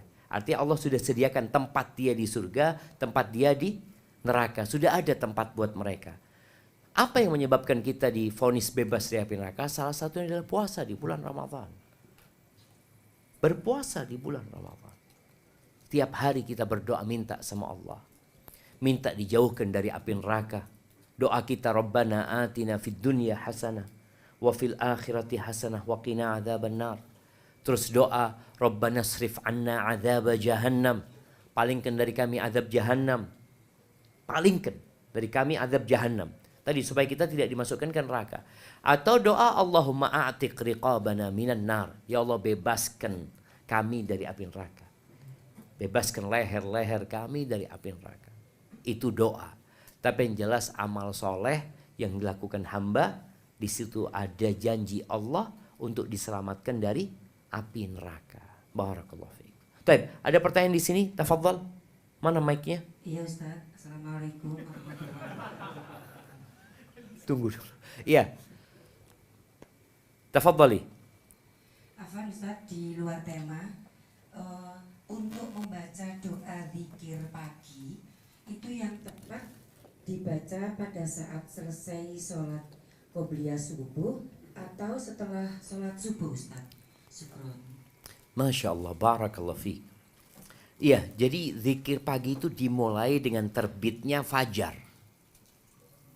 Dengan terbitnya fajar. Jadi nggak ada urusan sama sholat subuh, la qobliyah wala sholat subuh. Karena ada perempuan-perempuan yang nggak sholat subuh. Karena dia datang bulan. Apakah perempuan yang datang bulan ini nunggu orang pulang dari masjid baru baca zikir? Tidak. Jadi setelah fajar terbit itu sudah masuk waktu hari ya. Sehingga di situ sudah boleh baca doa pagi hari. Jadi ada doa memang yang disebutkan Nabi SAW membacanya setelah sholat subuh. Ada. Nabi baca Allahumma inni as'aluka ilman nafi'an wa rizqan thayyiban wa amalan mutaqabbala. Tapi secara umum yang namanya zikir pagi itu maka mulainya adalah fajar terbit sampai matahari terbit. Walaupun kalau telat ya setelah matahari terbit. Nggak apa-apa, dia lengkapin ya, dia selesaikan zikir dia yang belum selesai dia baca. Jadi intinya seperti itu, tapi memang tadi ada beberapa yang hadisnya itu selesai sholat subuh Nabi membacanya. Namun kalau bicara zikir pagi dan petang secara umum, buat khususnya perempuan-perempuan yang sedang tidak sholat, maka sejak fajar terbit dia dengar azan subuh, ya udah dia sudah mulai baca zikir pagi dia baca diperbolehkan. Barakallahu fiik. Tapi di sini Bu ada satu pertanyaan dari yang ikhwan. Monggo silahkan. Mana mic-nya? Yang ikhwan enggak pakai mic memang. Hah? Enggak pakai mic. Fadhal. Nah, silahkan. Assalamualaikum warahmatullahi wabarakatuh. Waalaikumsalam warahmatullahi wabarakatuh. Mungkin bisa maju ke depan nanti biar kedengaran semuanya. Bagaimana cara membayar utang puasa yang sudah lupa Ustadz? Bagaimana cara membayar utang puasa yang sudah lupa? Jadi jamaah, Jangan pernah berbaik sangka dengan orang yang kita berhutang dengannya. Kita kadang-kadang sama sohib, oh aman gitu. Padahal boleh jadi sohib kita nuntut kita di akhirat nanti. Nah, bicara utang puasa yang lupa ini, ada orang-orang yang lupa tapi di hari kiamat tercatat, lu ke hutangku ternyata. Ditulis sama malaikat. Maka bagaimana cara membayar hutang yang sudah lupa? Yang pertama membayar dengan taubat dulu. Lupa itu menunjukkan dia terlalu lama tidak puasanya. Tapi kalau Ramadan kemarin bayarnya sekarang, biasanya masih ingat gitu loh. Tapi kadang-kala dia sudah tunda dulu, kayaknya waktu SMA ya, waktu apa dia punya utang nggak bayar. Apa yang harus dia lakukan? Dikira-kira. Umpamanya buat perempuan yang memang datang bulan. Kira-kira dia itu tiap datang bulan 8 hari. Dan dia selama sejak dia balik sampai dia menikah nggak pernah dia bayar utang itu. Dia puasa Ramadan, karena puasa Ramadan kan suasananya semua pada puasa. Tapi kalau suruh bayar utang, poso dewi. Tapi tidak poso dia puasa. Akhirnya dia nggak pernah bayar. Maka dihitung. Kalau dia balik anggap umur 15 tahun, sekarang umur 25, berarti kan 10 tahun kali 80 hari utangnya. Ya apa cara bayarnya? Ya tafadhol. Engkau bisa membayar dengan Senin Kemis. Kalau Senin Kemis itu sebulan berarti berapa hari? 8. Kalau 10 bulan 80 hari lunas utangnya. Jadi setiap Senin Kemis niatkan puasa, bukan puasa sunnah. Niatkan puasa bayar utang. Jadi insya Allah seperti itu buat yang lupa. Tapi jangan lupa tobat dulu. Karena dia telah berbuat dosa dengan menunda pembayaran hutang yang sudah jatuh tempo gitu. Kira-kira seperti itu. Taib barakallahu fiik. Dari ibu-ibu, tafadhali.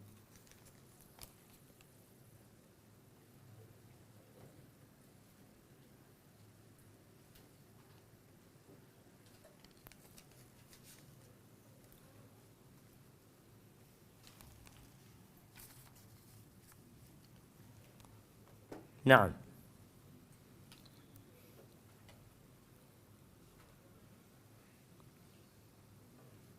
Oke, kalau nggak ada pertanyaan tertulis di sini.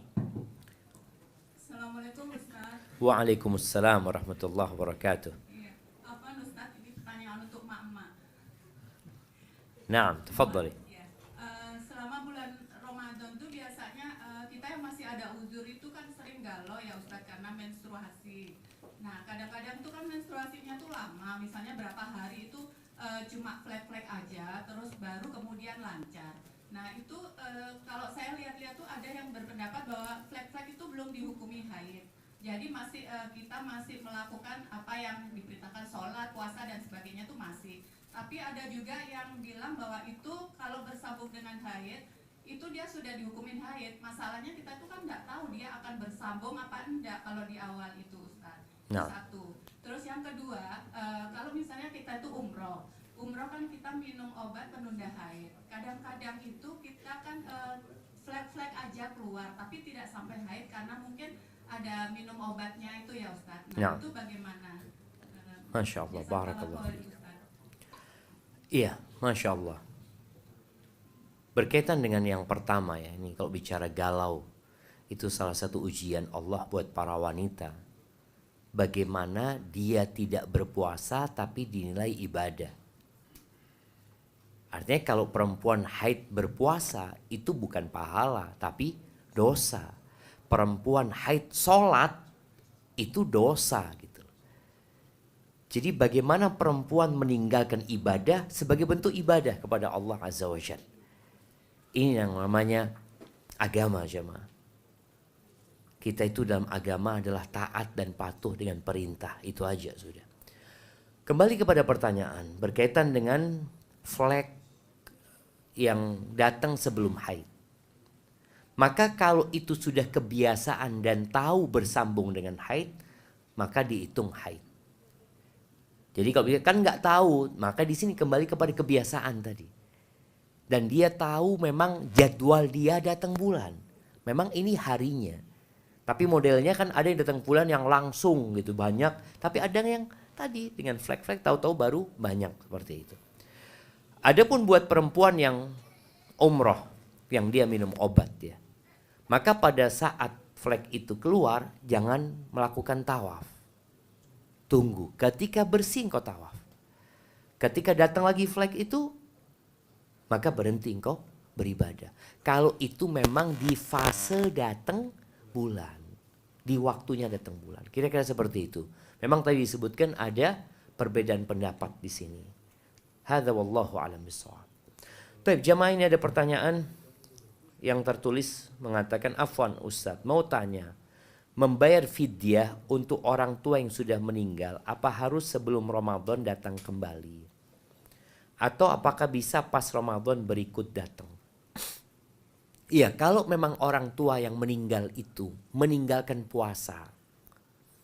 Meninggalkan puasa itu boleh jadi karena sakit yang diharapkan sembuh. Dia kan gak bayar fidyah. Karena dia berharap sembuh. Tapi ternyata bukan sembuh, malah meninggal dunia. Sebenarnya orang ini, apakah ada hadis yang menyebutkan barang siapa meninggalkan puasa, maka keluarganya membayarkan puasanya. Bukan dengan fidyah, tapi membayarkan puasanya dengan berpuasa. Shoma anhu ahluh, kata Nabi SAW. Kalau orang ini punya kesempatan membayar, contohnya dia sudah sembuh. Dia sembuh. Dia sakit Ramadan, alhamdulillah Syawal dia sembuh. Dia kan bisa bayar, tapi dia tunda. Tahu-tahu meninggal dunia. Maka di sini keluarganya membayarkan dengan berpuasa atau sebagian lama dengan fidyah, membayarkan fidyah. Kapan bayar fidyahnya? Ya nggak nunggu Ramadan. Sudah ketika tahu ayahnya meninggal dunia dan gak mungkin bayar utangnya, ya sudah dibayarkan dengan fidyah. Gak nunggu bulan Ramadan. Seperti itu. Barakallahu fikum. Tapi ini ada pertanyaan tertulis lagi jamaah.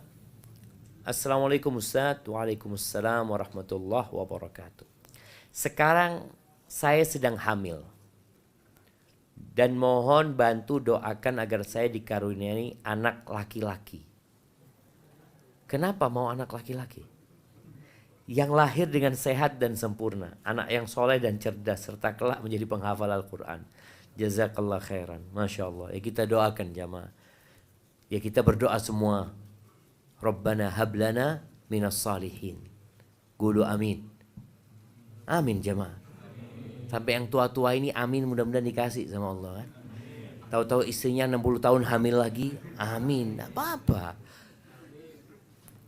Mungkin atau tidak, nggak ada yang mustahil buat Allah Azza wa Jal. Dan semoga yang minta didoakan. Dan kalau ternyata yang lahir perempuan, di sini jamaah. Orang itu kalau berharap sesuatu, kemudian yang hadir, yang tidak dia harapkan, kasihan anak itu. Dia lihat, aduh, wedok. Waktu USG, wedok, aduh. Itu sejak USG sampai lahiran itu, kalau ngelihat perutnya istrinya, aduh wedok. Jadi menderita dia jemaah. Menderita. Maka berdoalah minta sama Allah. Coba lihat doa-doanya Nabi. Ya sudah Rabbi habli min ladun Rabbi habli minas solihin, memberikan keturunan yang soleh. Doanya Nabi Zakaria minta dzurriyyatan thayyibah, minta anak keturunan yang baik ya, seperti doanya ibunya Maryam. Ibunya Maryam itu berharap laki, karena dia sudah ketika hamil dia mewakafkan yang di perutnya itu untuk Allah Azza wa Jalla. Jadi anak itu sudah dilepas dari orang tuanya, diwakafkan ke Masjidil Aqsa. Semoga Allah membebaskan Masjidil Aqsa dari orang Yahudi. Ketika lahir dulu nggak ada USG. Itu kelebihannya nggak ada USG jemaah. Jadi orang tenang sampai lahir ya wis. Wedok. Tapi kalau ada USG, aduh. Ada fase penantian yang setengah harapan. Awalnya berharap anak kan? Wis dikasih anak ternyata perempuan, harapannya nggak jadi full. Setengah. Tapi ketika lahir perempuan ya sudah. Kan Maryam mengatakan, ibunya Maryam mengatakan, Rabbi inni wada'tuha untha. Ya Allah, ternyata perempuan yang aku lahirkan ya Allah. Wallahu a'lamu bima wada'at wa laysa dzakaru kal untha. Allah lebih tahu yang dilahirkan itu laki apa perempuan. Sejak di perutnya Allah sudah tahu yang akan dilahirkan gitu kan. Dan Allah mengatakan yang laki nggak sama dengan yang perempuan gitu loh. Memang nggak sama. Secara fisik nggak sama, secara akal nggak sama. Tapi sama-sama hamba Allah yang akan memberikan manfaat kepada orang tuanya insya Allah anak-anak itu. Barakallahu fiik. Taib, ada pertanyaan dari ibu-ibu? Tafadhal. Ini ada pertanyaan titipan yang melalui WhatsApp yang masuk Ustaz.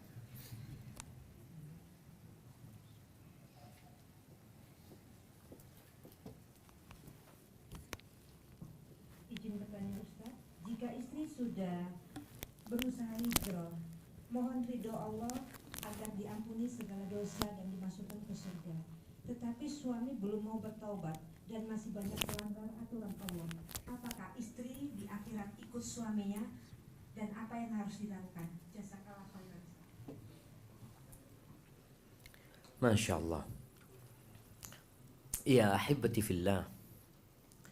Ada istri yang suaminya seperti Fir'aun. Ada istri yang suaminya seperti Nabi Lut, Nabi Nuh. Kita lihat, bayangin ya, bagaimana Asia binti Muzahim hidup bersama Fir'aun. Yang akhirnya dia dibunuh sama suaminya. Dan bagaimana susahnya hidupnya Nabi Nuh bersama istri yang berkhianat. Dan Nabi Lut bersama istri yang berkhianat. Artinya Allah berikan cobaan beda-beda. Maka buat sang istri, kalau pertanyaannya apakah nanti akan bersama suaminya, tidak. Semua masing-masing. Semua pada hari kiamat itu akan dihisap masing-masing. Makanya kalau soal, boleh jadi suami masuk surga, istri masuk neraka. Boleh jadi istri masuk surga, suami masuk neraka. Karena hisapnya masing-masing. Hanya saja seorang suami akan dihisap yang menjadi tanggung jawab dia. Nabi SAW mengatakan, kullukum ra'in wa kullukum mas'ulun an ra'iyatih. Setiap kalian pemimpin dan akan ditanya tentang apa yang dia pimpin. Maka seorang suami sebelum dia masuk surga, dia akan ditanya, engkau gimana dengan istrimu? Kalau ternyata, enggak, aku sudah didik istriku dan selalu aku didik istriku. Sampai aku mau meninggal dunia, aku terus ingatkan dia. Tapi dia setelah aku meninggal dunia jadi nggak benar, nggak tahu lagi kan. Kan seperti itu. Tapi sang suami sudah melaksanakan tugasnya ketika hidup. Sang istri juga seperti itu, punya kewajiban yang harus dilakukan terhadap suaminya. Apa? Watawasau bil haqqi, watawasau bis sabr. Dia melihat suaminya nggak sholat, ya dia harus mengingkari. Mengingkari itu dengan tangan, dengan lisan, dengan hati. Yang mampu dengan tangan, dengan tangan. Yang nggak mampu maka dengan lisan. Dengan lisan pun nggak mampu. Ustaz, anak kalau ngasih tahu suami yang ada berantem, anak jadi korban. Jadi anak mengingkari dengan hati. Umpamanya seperti, artinya dia tetap mengingkari. Bukan mengatakan isjarno, enggak boleh dibiarkan. Dan ketika para istri ya memberi masukan kepada suaminya, tolong dengan adab dan etika dan dengan bijak. Adab dan etika itu contohnya ngomong sama suami, wahai suamiku udah azan nih, engkau nggak kepingin ke masjid. Umpamanya seperti itu. Diingatkan, bukan mengatakan, kau nerokok tempatmu itu. Sembahyang ndak sembahyang, poso ndak poso. Masa suami digitukan jemaah. Jadi pakai adab lah. Kemudian ngasih tahu suami itu juga dilihat waktunya yang tepat. Suami pulang kerja capek, lelah, kayaknya nggak pas untuk ngasih tahu. Cari waktu yang tepat. Kalau sudah dikasih tahu, ya udah selesai. Umpamanya, Mas, adzan Mas. Iya seru, kerungu aku. Yo. Sudah tinggal. Jangan kerungu tapi tidak budal nak masjid. Yang ada berantem gitu jamaah. Anda tugas kita itu ngasih tahu.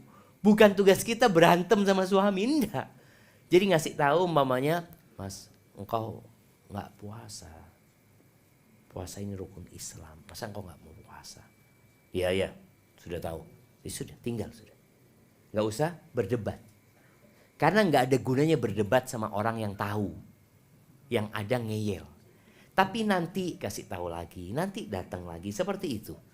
Menghindari pertikaian, menghindari berantem sama pasangan hidup, tapi bukan berarti berhenti amar ma'ruf nahi munkar. Barakallahu fikum. Nah, iya ada pertanyaan di sini di depan dulu. Fadhal. Assalamualaikum warahmatullahi wabarakatuh. Ustadz, ini ada pertanyaan titipan dari Ibu Ana. Jadi beliau itu tahun lalu puasanya masih belum terbayarkan. Kalau mau membayar puasa kadang sehari sanggup, kadang enggak. Nah, apakah orang tua anak boleh mengganti dengan fidyah, Ustadz? Dan kalau membayar fidyah itu ketentuannya seperti apa? Jazakallah khair, Ustadz. Nah, ibu ini nggak mampu puasa sebenarnya. Artinya maksa dia. Nah, begini, ketika dia tidak mampu berpuasa yang tadi permanen memang ya. Jadi puasanya pun dia boleh jadi puasa sehari, kalau 2 hari dia akan sakit nantinya. Kalau memang dia mampu berpuasa hanya sehari, ya dia puasa sehari. Seharinya nggak usah puasa. Jadi kan ada orang memang mungkin kalau dia nyambung, dia nggak mampu. Maka dia puasa sehari, seharinya berbuka. Tapi kalau enggak, dia nggak mampu, dia memaksakan diri yang akan berdampak kepada kesehatan dia nantinya, maka di sini dia ya bayar fidyah saja. Semua orang lebih tahu dengan kondisi dirinya. Dokter kadang-kala nggak tahu. Dokter ngomong, kayaknya nggak usah puasa, orang hamil momenya. Padahal dia ini kuat ya, cuma sampai dokter lemes. Biar kelihatan lemes. Ada yang seperti itu. Jadi Allah itu akan menghisap dia. Allah mengatakan fattaqullaha mastata'tum, bertakwalah kepada Allah sesuai dengan kemampuan kalian. Kemampuan orang berbeda-beda. Kalau ibu akhirnya memang nggak mampu berpuasa, maka dia biar bayar fidyah. Bayar fidyah itu nisfu sa', setengah sa', ya kira-kira 1,5 kilo fidyahnya itu. Ada yang mengatakan 1 mud, tapi mungkin setengah sa' lebih aman. Boleh jadi dia itu bayarnya makanan jadi. Makanan yang siap makan. Kita beli nasi padang 1 dengan lauknya, ya sudah, berikan. Seperti tiap hari satu porsi. Boleh jadi dia dengan ngundang fakir miskin. Anas bin Malik radhiyallahu anhu, biasanya dia di akhir Ramadan tuh ngundang 30 orang miskin. Dikasih makan semua, sudah selesai dia. Karena dia sudah nggak mampu puasa. Jadi boleh jadi seperti itu, boleh jadi memang ngasih makan satu-satu juga nggak apa-apa. Barakallahu fikum. Baik, di sini ada pertanyaan jamaah. Kayaknya nih kita kajian sampai jam berapa jamaah? Ini jam 11 wis. Terakhir, ini pertanyaan terakhir ya. Bagaimana mengajak istri agar tidak sulit untuk sholat tahajud? Nemu di mana suaminya ini jemaah? Agar tidak sulit untuk sholat tahajud. Iya, tadi kita sempat menyinggung. Ada orang mampu tapi tidak mampu. Maksudnya dia itu secara fisik mampu, tapi nggak mampu bangun malam. Artinya dia nggak mau sebenarnya. Apa yang harus dilakukan suami? Pertama, istrinya diajarin doa. Doa yang diajarkan Nabi SAW. Allahumma inni a'udzubika minal ajzi wal kasal. Ini doa panjang, tapi yang penting buat dia, ya Allah, aku berlindung kepadamu dari kelemahan dan dari kemalasan. Kelemahan itu ketidakmampuan, kemalasan itu tidak mau. Jadi satu tidak mampu, satu tidak mau. Ada orang mau tapi nggak mampu karena dia sakit. Ada orang mampu tapi tidak mau. Nah, istrinya masuk yang mana? Boleh jadi kalau dari pertanyaannya sepertinya dia mampu tapi tidak mau. Ajarin doa ini. Yang kedua, ajak istri memperbanyak istighfar.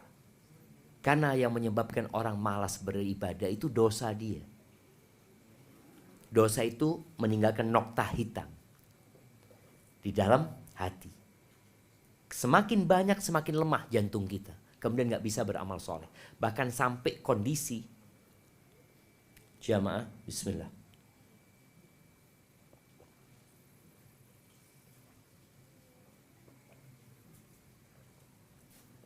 Sampai kondisi jantungnya itu seperti gelas yang terbalik. Antum mau sirami 1 tangki isi 50.000 liter. Kira-kira ada yang masuk? Tidak ada yang masuk. Ada kondisi hati la ya'rif ma'rufan wa la yunkiru munkar. Dia sudah nggak tahu mana yang baik dan mana yang buruk. Na'udzubillah min dzalik. Ini kondisi hati yang mati, tapi ada hati yang sakit. Hati yang sakit ini ya banyak isinya jemaah. Contoh gelas ini kalau banyak kotorannya, kita anggap banyak batu, ketika disiramin air, airnya itu sefull gelas ini. Enggak, dikit airnya sebenarnya yang masuk. Nah, cara membersihkan tadi dikeluarkan batunya, batunya. Batu itu dosa-dosa tadi. Dibersihkan dengan istighfar, dengan tobat. Ketika dia bersih, disirami air, langsung full isinya air. Kemudian ajak istri meninggalkan hal-hal yang tidak berguna. Bukan dosa. Dosa kan wajib ditinggalkan. Tapi ada hal-hal yang gak manfaat ya. Sibuk ngelihat statusnya orang. Mari asar, bismillahirrahmanirrahim. Delok status si fulan sampai maghrib. Dosa apa enggak? Sia-sia. Sia-sia. Atau istri habis maghrib masuk ke toko online. Delok tas, lihat. Cuma lihat-lihat, enggak mau beli. Ini termasuk sia-sia juga. Ajak istri. Kemudian setelah itu ya tidurnya jangan terlalu malam. Ini tugas suami. Kalau istri memang punya anak, istri takut kecapean, ngomong sudah, kau tidur dulu, aku ngurusin anak-anak, nemenin anak-anak. Dan usahakan tidur siang juga, insya Allah akan membantu untuk sholat malam. Berdoa, siapkan semuanya, semoga Allah mudahkan kita bisa sholat malam. Dan jemaah kita berdoa memohon kepada Allah, Allahumma ballighna Ramadan. Sampaikan kami ya Allah ke bulan Ramadan. Warzuqna qiyamahu, siyamahu wa qiyamahu. Wa taqabbalhu minna mutasallaman. Aw wa tasallamhu minna mutaqabbalan ya Rabbal Alamin. Itu yang dapat saya sampaikan, kurang lebihnya mohon maaf. Semoga rumah ini berkah. Karena tadi tanya sama tuan rumah, tinggal sama siapa? Tinggal sendirian. Tapi ternyata rame rumahnya. Karena banyak kajian. Semoga rumah-rumah kita bisa jadi tempat kajian. Dan antum bikin kajian khusus buat keluarga aja. Buat keluarga. Mungkin isinya 5 orang, 7 orang, enggak apa-apa. Dengan harapan sebelum Ramadan, semua anggota keluarga kita siap menyambut bulan Ramadan. Hadza wa sallallahu ala nabiyyina Muhammadin wa ala alihi wa sahbihi wasallam. Subhanakallahumma wa bihamdika asyhadu an la ilaha illa anta astaghfiruka wa atubu ilaik. Assalamualaikum warahmatullahi wabarakatuh.